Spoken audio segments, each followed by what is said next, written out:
Dipanda.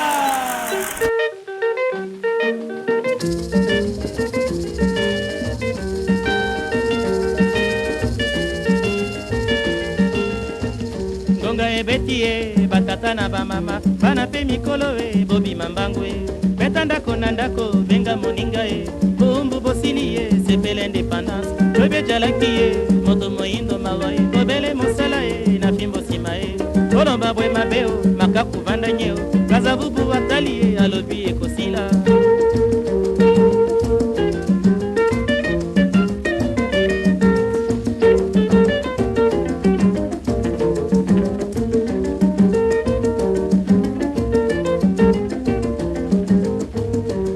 jalaki e moto moindo mawa e bobele mosala e na fimbo sima e koloba bwe mabeo makapu vanda nyeo kazavubu watali e alobi e kosila ya lelo e kazavubu mokonji. Bonjour. 17 janvier 1961, 17 janvier 2024, 63 ans, qui était assassiné à Lubumbashi, alors Elisabethville, Patrice Emery Lumumba, Maurice Mpolo et Joseph Okito. Pour commémorer ce douloureux anniversaire, je vais revenir sur le livre que j'ai écrit 3 ans passés, avec comme titre « L'autre Lumumba, Peuple du Congo, histoire, résistance, assassinat et victoire sur le front de la guerre froide ».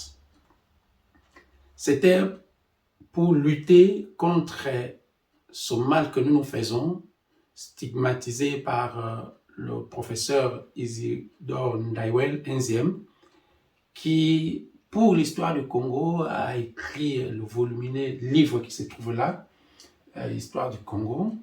Il a dit, très souvent, nous sommes trop événementiels. C'est-à-dire que maintenant que nous avons le 17 janvier, tout le monde se réveille de son sommeil pour commémorer le 17 janvier. Hier, c'était le 16 janvier, l'assassinat de Mosé Laurent Désiré Kabila, notre 3e président. Aujourd'hui, c'est l'assassinat de Lumumba Mpolo et Okito. Et puis après, on tourne la page, on ne va plus en parler en attendant une année après pour qu'on puisse y revenir. C'est comme ça que nous avons écrit ce volumineux livre de 740 pages pour que cette histoire soit toujours une histoire, la nôtre, une histoire actualisée. Parce que Lumumba, dans son testament politique, la dernière lettre à son épouse Pauline, il a dit « L'Afrique écrira un jour sa propre histoire ». 91. La Havane. C'est le premier voyage de Nelson Mandela hors d'Afrique depuis sa libération. Après 27 années passées en prison, il veut remercier tous ceux qui ont contribué à abolir l'apartheid. Mais pourquoi le symbole de la lutte contre l'oppression commence-t-il par Fidel Castro, qui est considéré en Occident comme un dictateur? Before we say anything, antes de hablar absolutamente de cualquier tema, you must tell me when you are coming to South me Africa. tiene que decir cuándo viene para Sudáfrica. And we have had a visit from a wide Y nos ha variety of visitado una people. gran cantidad de personas. And our friend Cuba, Y nuestro amigo Cuba, which helped us in training our people, que nos ayudó a entrenar a nuestra gente, gave us resources to que nos get dio on with our recursos, struggle, que nos ayudaron tanto en nuestra trained lucha, our people que as entrenó a nuestros doctors and so combatientes, a on. nuestros médicos. You have not come to our country. Cuba no ha venido a visitarnos, usted no ha ido a visitar. When are you coming? ¿Cuándo viene?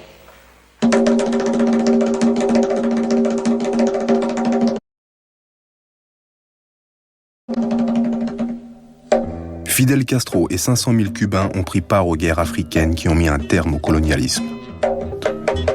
Le triomphe de la révolution cubaine, un an plus tôt, a frappé l'imagination des peuples. Sortis vainqueurs au bout de 3 ans de guérilla, ces 2 jeunes leaders, Fidel Castro et Che Guevara, sont à leurs yeux des héros. Castro et 500 000 Cubains ont pris part aux guerres africaines qui ont mis un terme au colonialisme. Cette histoire peu connue débute en 1960. Le triomphe de la révolution cubaine, un an plus tôt, a frappé l'imagination des peuples. Sortis vainqueurs au bout de 3 ans de guérilla, ces 2 jeunes leaders, Fidel Castro et Che Guevara, sont à leurs yeux des héros. La vague d'indépendance s'est répandue comme une traînée de poudre à travers toute l'Afrique. En un an, 17 pays africains acquièrent leur souveraineté, tandis que 30 autres entament leur lutte armée. Pour mener leur combat, les révolutionnaires africains prennent les Cubains comme modèle. Cuba semble la preuve vivante que David peut battre Goliath. Esta gran humanidad ha dicho basta y ha echado a andar. Y su marcha de gigantes ya no se detendrá hasta conquistar la verdadera independencia. Quería referirme específicamente al doloroso caso del Congo, único en la historia del mundo moderno, que muestra cómo se puede burlar con la más absoluta impunidad, con el cinismo más insolente, el derecho de los pueblos.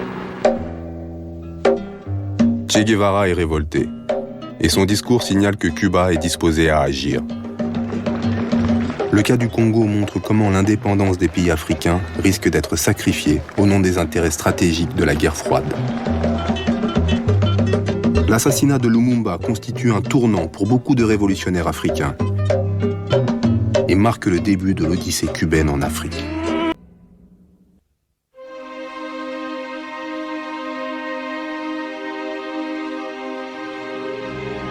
Dans l'ex-Congo belge, c'est un tout autre visage, celui de la tragédie, que va prendre en ce mois de juin 1960 l'accession à l'indépendance.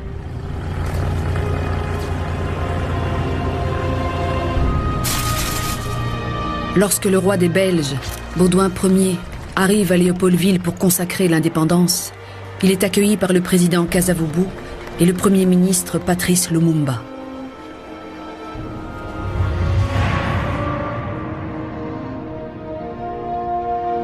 Lumumba a fait partie de cette poignée d'évolués, selon le terme de l'époque, formés depuis la fin de la guerre et qui ne supportaient plus le paternalisme belge.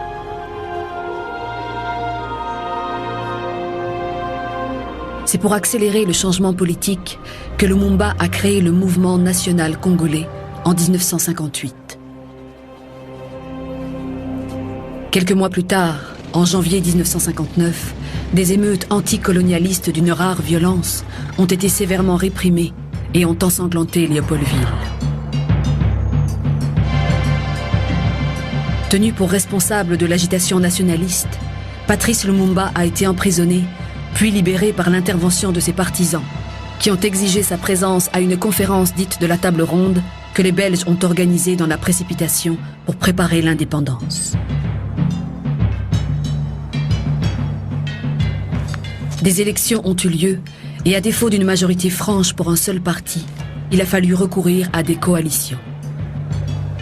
À une semaine de l'indépendance, Joseph Kasavubu a été élu président de la République et Patrice Lumumba, Premier ministre. On ne saurait imaginer un attelage plus mal assorti.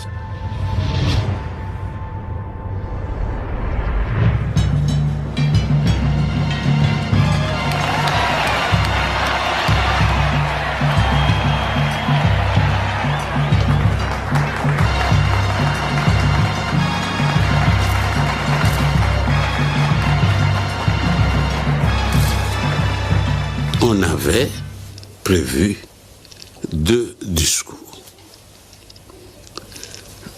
Discours prononcés par les rois des Belges, qui constatent notre indépendance, qui nous remet l'indépendance, notre liberté, et la réponse du président Kasavubu. Le roi des Belges prononce un discours tout empreint du paternalisme de l'idéologie coloniale du XIXe siècle. Le président Kasavubu lui répond sur le même ton. Les choses se sont déroulées comme c'était prévu. À la surprise de tout le monde, Lumumba s'est élevé et il a fait un discours. Quand nous avons connu le travail harassant, exigé en échange de salaires qui ne nous permettaient ni de manger à notre faim, ni de nous vêtir ou nous loger décemment, ni d'élever nos enfants comme des êtres chers. Nous avons connu les ironies, les insultes, les coups que nous devions subir matin, midi et soir, que nous étions des nègres. C'était un incident diplomatique majeur.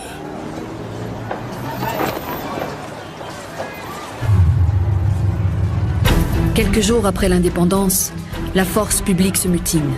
Cette même force publique qui a été l'instrument de la répression contre les populations depuis les tout débuts de la colonisation. La mutinerie dégénère en violence incontrôlée. Chronologiquement, à cette heure ici, le DC-4 qui était parti de Moanda le matin à 10h était en train de voler parce qu'il était arrivé à Lubumbashi, à Elisabethville, à 16h. Et dans ce DC-4, il y avait les 3 prisonniers, Patrice Emery Lumumba, Joseph Okito et Maurice Mpolo, convoyés par 2 responsables du collège des commissaires généraux, le gouvernement mis en place par Mobutu le 14 septembre après le coup d'État contre le gouvernement Lumumba, et 2 de ces commissaires généraux, Jonas Mokamba, encore en vie, et actuellement à Kinshasa, qui aurait pu nous en dire plus, et Ferdinand Kazadi. Selon tous les témoignages, sûrement que Ferdinand Kazadi le savait, mais peut-être que Jonas Mokamba, le savait-il ou ne le savait-il pas, les versions divergent. Mais pendant les 6 heures de vol, les 3 vont être atrocement battus par les soldats des convoyants. Donc, ils sont arrivés à Elisabethville à 16 heures, pratiquement dans un état puté, mais ils étaient tous en vie. C'est là où ils vont être pris en charge par le gouvernement sécessionniste du Katanga, dirigé par Moïse Tshombe, autoproclamé président, mais dont le fondé du pouvoir était Godefroid Munongo, haïssant Lumumba à mort. Et en arrivant à l'aéroport, il avait immédiatement dit qu'ils allaient en finir avec eux. Et dans la soirée, entre 21h, 22h, 23h, les 3 seront assassinés, enterrés rapidement, avant que le corps ne soit déterré quelques jours après pour être dilué dans l'acide et puis le reste des os broyés, sauf 1 ou 2 dents que l'un de ceux ayant exécuté cette scène macabre, le Belge Sout, le puisse la garder. C'est cette dent-là qui était revenue à Kinshasa voici quelques années.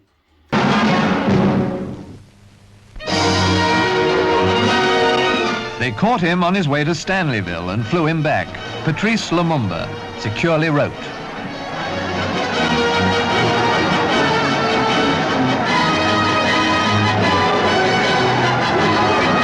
And with him were men who served in his cabinet when he was Prime Minister. They were bundled into a heavily guarded lorry and driven off towards a place called Binza.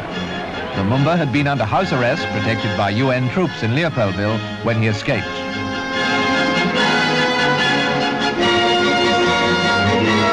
His recapture was quite a triumph for Colonel Mobutu, who now saw his enemy arrive. Lumumba's bonds are tightened. They were taking no chances.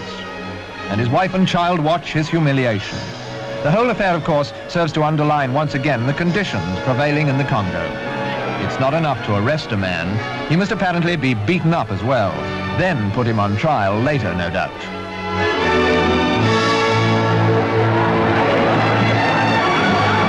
As for Mobutu's troops, they yelled and danced with joy. They had won a great victory. They had got Lumumba after trying to lay their hands on him for months. Le roi parle longuement des colons, de Léopold II. Il demande de penser à ces pionniers de l'émancipation africaine. Il demande surtout de ne rien changer, si on n'est pas sûr de faire mieux. L'indépendance du Congo constitue l'aboutissement de l'œuvre conçue par le génie du roi Léopold II, entreprise par lui avec un courage tenace et continuée avec persévérance par la Belgique. Le roi a parlé. Il a dit ce qu'il avait à dire, Puis, le président dit ce qu'il devait dire et remercie le roi. De l'autre côté de la tribune, quelqu'un fignole un discours non prévu au protocole. Il va dire ce qu'il ne faut pas dire. Combattants de l'indépendance, aujourd'hui victorieux, je vous salue au nom du gouvernement congolais.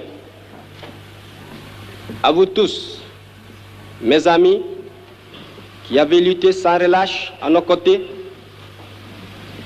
je vous demande de faire de ce 30 juillet 1960 une date illustre que vous garderez ineffaçablement gravée dans vos cœurs, une date dont vous enseignerez avec fierté la signification à vos enfants, pour que ceux-ci, à leur tour, fassent connaître à leurs fils et à leurs petits-fils l'histoire glorieuse de notre lutte. Qu'est-ce que nous pouvons dire de cet assassinat? Il y a eu des assassinats planifiés de Lumumba, et par les Belges, par les Américains, notamment ce récit que donne Devlin, qui était le directeur de la CIA à Kinshasa, qu'il avait reçu au mois de septembre un poison avec quelqu'un spécialement envoyé par la CIA pour empoisonner Lumumba. Et il dit qu'il n'a pas fait ça, mais s'il n'a pas fait ça, c'est parce qu'il pouvait mettre en place un autre plan. Donc il a eu comme ça beaucoup de plans d'assassinat. Mais ce plan-là, l'assassinat du 17 janvier 61, ça donnait l'impression qu'il y a eu tellement beaucoup d'acteurs, beaucoup de témoins, beaucoup des acteurs de premier plan, de second plan, que ce qui était arrivé a échappé à tout le monde. Sauf au matin, lorsque tout le monde se rend compte, 18 qui sont assassinés. Et là, un chacun commence à jouer jusqu'alors au conspiratisme. Les images ont été perdues, la voix est restée. Nous avons connu les ironies, les insultes, les coups que nous devions subir matin, midi et soir, parce que nous étions des nègres. Qui oubliera qu'à un noir, on disait tu, non certes comme à un ami, mais parce que les vous honorables étaient réservés aux seuls blancs.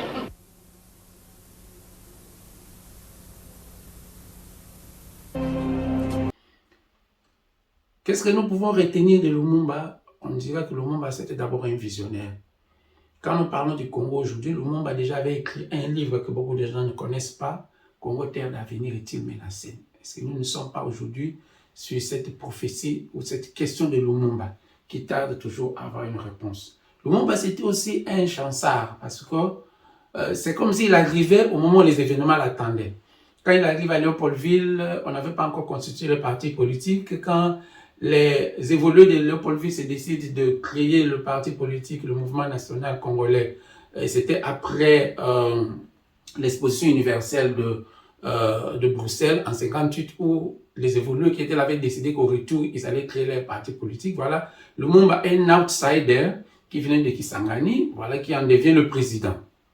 Et lorsque Kwame Nkrumah organise la conférence panafricaine à Accra, voilà, Lumumba qui aussi, d'une façon par hasard, se retrouve là, alors que Kasavubu, qui était le plus en vie, on a refusé qu'il puisse effectivement entrer dans l'avion à l'aéroport d'Indolo.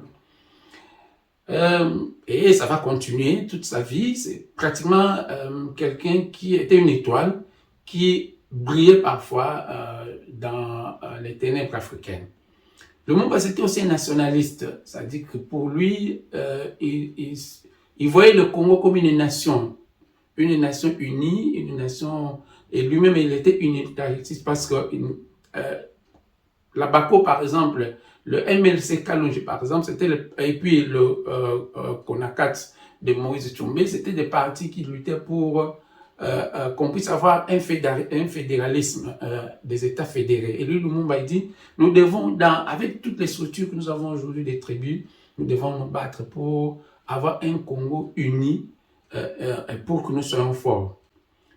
Lumumba, c'est aussi un indépendantiste. Pour lui, il ne pensait qu'à une chose, l'indépendance totale du Congo. D'ailleurs, c'est ce qu'il va dire dans son discours du 30 juin devant le roi Baudouin, devant le président Kasavubu et toute la nation congolaise.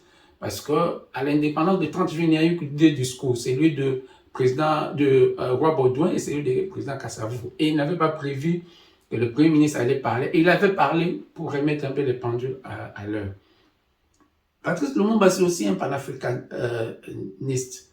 Quand nous parlons du panafricanisme aujourd'hui, lui, il envisageait le Congo dans une Afrique indépendante où on devrait former un États-Unis d'Afrique, avec un seul gouvernement, avec un seul parlement, avec une seule armée, une seule monnaie. Donc voilà, ce Lumumba-là qui est surtout un démocrate, parce que aux élections de mai 60, c'est lui, son parti qui est sorti premier, non majoritaire. Il va créer une première coalition. Et c'est lui qui va mettre en place le premier gouvernement de coalition ou d'unité nationale. Et il va essayer de jouer un jeu pour mettre en place tout le monde. Les gens du sud, du nord, les Bakongo, les Baluba, les Swahili, les Bangala. Et il va créer cette coalition. Et c'est un homme de compromis. Alors qu'il avait proposé, il avait dit qu'il allait soutenir Bolikango, il a dit non, je ne peux pas moi Mutete la soutenir Bolikango Mongo. On va dire que ça sera une coterie tribale. C'est comme ça qu'il va soutenir Kasavubu qui était Mukongo, et surtout à cause de ce que Kasavubu et la Bako représentaient. Parce que quand nous parlons de l'indépendance immédiate, le premier parti et les premières personnes à s'être battues pour cette indépendance immédiate, c'était la Bako créée par Nzeza Landou et dont le président 60 n'était autre que celui qui allait devenir notre premier président, Joseph Kasavubu. Donc, en cette journée du 17 janvier 2024, c'est une journée commémorative, c'est une journée de méditation où nous devons essayer de méditer sur l'héritage de Lumumba. Si Lumumba allait aujourd'hui revenir en vie, est-ce qu'il allait être content de la façon avec laquelle nous gérons ce pays, oui ou non?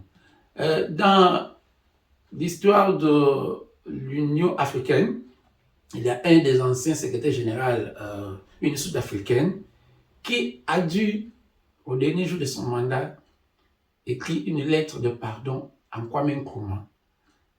Et s'adresser aussi à Kwame Nkrumah, Lumumba, Sékou Touré, c'est toutes ces personnes-là qui avaient un rêve pour une Afrique unie. Et nous, aujourd'hui, peut-être qu'il est grand temps que nous puissions adresser aussi une lettre d'excuse à Lumumba. Parce que, est-ce que le Congo que nous avons aujourd'hui, est-ce que c'est encore vraiment le Congo de Lumumba? Et voici ce livre qui peut s'acheter sur Internet, 740 pages, surtout pour notre génération, mais surtout aussi pour nos enfants et nos petits-enfants.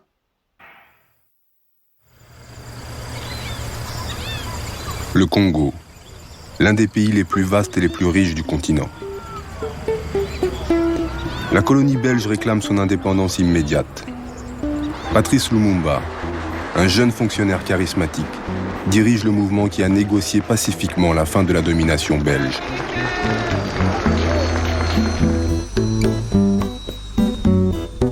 Le 30 juin 1960, le roi Baudouin vient à Léopoldville, la capitale portant le nom de son grand-oncle, afin de renoncer à son autorité sur le Congo. Le roi Baudouin était dans une voiture découverte. Il saluait la foule, etc. Un Congolais s'est précipité sur la voiture. J'ai vu les gardes du roi dégainer. Et tout le monde avait peur, se disait il va tuer le roi. Non, il a simplement sorti l'épée du roi de sa gaine. Et il s'est mis à danser avec cette épée. C'est très symbolique ça. C'est comme s'il lui arrachait le pouvoir.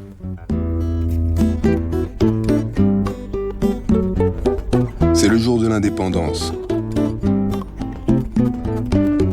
Tous les dignitaires sont assemblés dans le Parlement pour entendre le roi Baudouin annoncer le transfert de ses pouvoirs au nouveau gouvernement.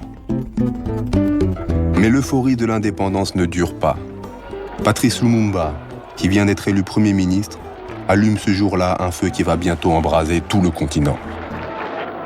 L'indépendance du Congo constitue l'aboutissement de l'œuvre conçue par le génie du roi Léopold II. Le discours du roi Baudouin, qui nous rappelait comment la Belgique nous a sortis de l'esclavage, comment ils ont lutté pour nous sortir des maladies du sommeil et patati patata. Ça a été un choc. Nous ne nous attendions pas à ce rappel malheureux parce que nous estimions que le roi Baudouin n'avait plus de leçons à nous faire ce jour-là. À ce moment-là, Lumumba se lève, qui n'était pas programmé comme devant parler à ce moment-là. Il se lève et il parle. Il fait un discours très militant. Combattants de l'indépendance, aujourd'hui victorieux, je vous salue au nom du gouvernement congolais. Nous avons connu les ironies, les insultes, les coups que nous devions subir matin, midi et soir, parce que nous étions des nègres. Rappelez-vous comment on traitait le blanc par rapport au noir. Rappelez-vous dans les écoles quelle place nous occupions. Rappelez-vous tout l'apartheid. Alors évidemment, réaction immédiate de toute la délégation belge. D'abord, beaucoup d'agitation pendant que Lumumba parle. Qui oubliera enfin les fusillades où périt tant de nos frères, ceux qui ne voulaient plus se soumettre au régime d'injustice, d'oppression et d'exploitation.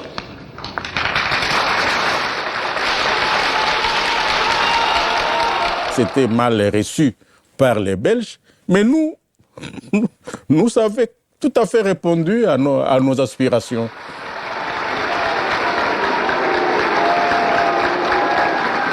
Et au moment du dîner, on demande à Lumumba de présenter des excuses.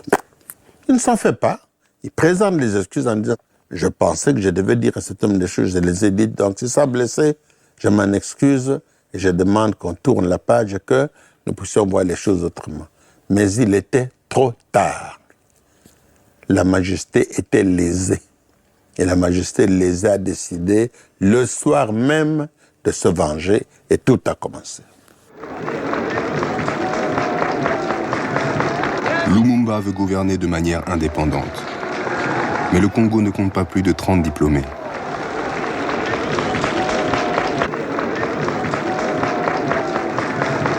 Lumumba veut gouverner de manière indépendante. Mais le Congo ne compte pas plus de 30 diplômés. Il a donc été convenu que la Belgique continuerait, pour les 5 prochaines années, de diriger les secteurs importants du nouvel État, y compris l'armée. Les soldats se sentent exclus de cette liberté fraîchement acquise. 2 jours seulement après l'indépendance, une petite phrase anodine va déclencher le chaos. Le général Janssens, commandant-chef des troupes, fait un rassemblement de tous les militaires. Il prend une craie, il va au tableau, il affiche pour les militaires. Après l'indépendance égale avant l'indépendance. Les militaires comprennent que eux, pendant 5 ans, ils vont attendre. Ils n'obtiendront rien. Les militaires prennent l'initiative d'arrêter leur chef militaire européen. Donc de commencer une mutinerie. La mutinerie s'étend et en quelques jours provoque l'effondrement de tout le pays.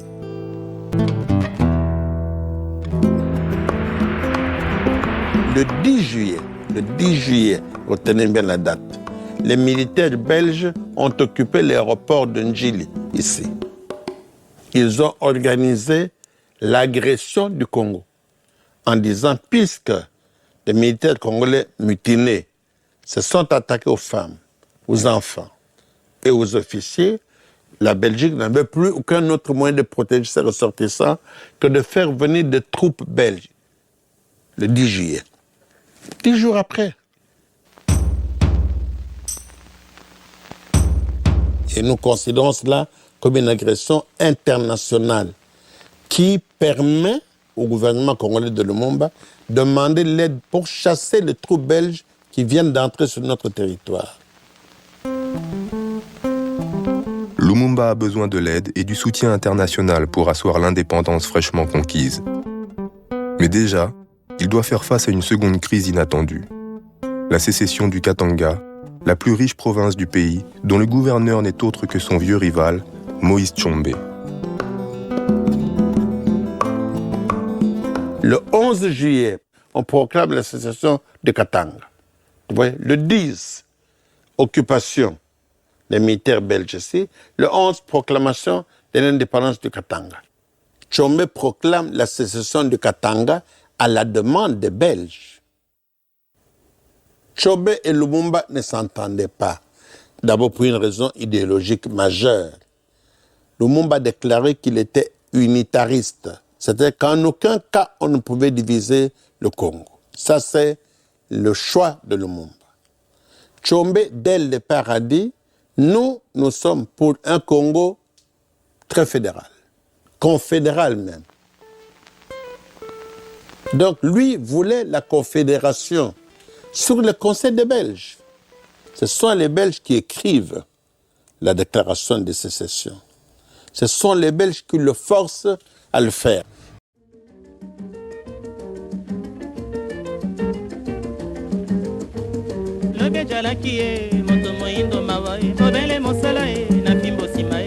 Oloba bwe mabeo makapu vandanyeo kazavubu wataliye alobi ekosila ya lelo we kazavubu mokonje Lumumba ndipanda pona yoe Kashamura ndipanda pona yoe Tumakanza ndipanda pona yoe Bomboko ndipanda pona yoe Onjizenga ndipanda pona yoe